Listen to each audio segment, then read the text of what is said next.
Hello বন্ধুরা, নিয়ে চলে এসেছি নতুন একটি ভিডিও। আজকে আপনাদের সঙ্গে শেয়ার করে দেখাবো কড়াই পনির। তো দেখুন, আমি প্রথমেই গরম মশলা দিয়ে দিয়েছি। গরম মশলা দেওয়ার পর আমি দিয়ে দিয়েছি আদা কুচি। আদাটা আমি ভালো করে ভেজে নেব যতক্ষণ না তার কাঁচা গন্ধটা যাচ্ছে।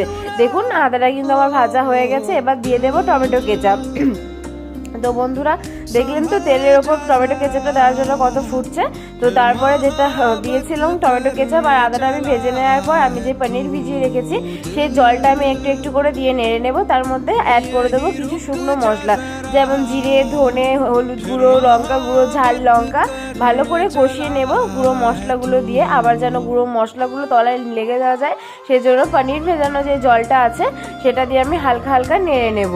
নাড়তে নাড়তে যখনই দেখবো তেল ছেড়ে দিয়েছে, তখনই আমি যে পোস্ত, কাজু বাদাম বেটে রেখেছিলাম সেটা দিয়ে দেবো। ভালো করে নেড়ে নেব বন্ধুরা। তো আপনারা বলতেই পারেন যে এইটুকু। হ্যাঁ, তো বন্ধুরা দেখুন, আমি পনিরটা আমার নিজের জন্য বানাচ্ছিলাম, সেই জন্য আমি অল্প করে বানিয়েছি এটা।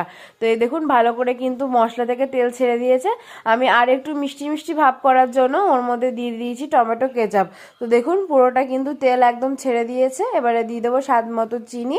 আর চিনিটা দেওয়ার পর ভালো করে নেড়ে নিয়ে দিয়ে দেবো পনির ধোয়া যে জলটা আছে, সেই জলটা আমি দিয়ে কিছুক্ষণ ফুটতে দেবো।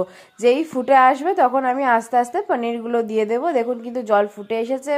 এবার আমি পনিরগুলো অ্যাড করে দেবো। অ্যাড করে দেওয়ার পর হালকা কিছুক্ষণ 2 থেকে 3 মিনিট নাড়বো। তার মধ্যেই রেডি হয়ে যাবে আমার কড়াই পনির। তো বন্ধুরা, ভালো লাগলে লাইক, কমেন্ট, শেয়ার করে দেবেন।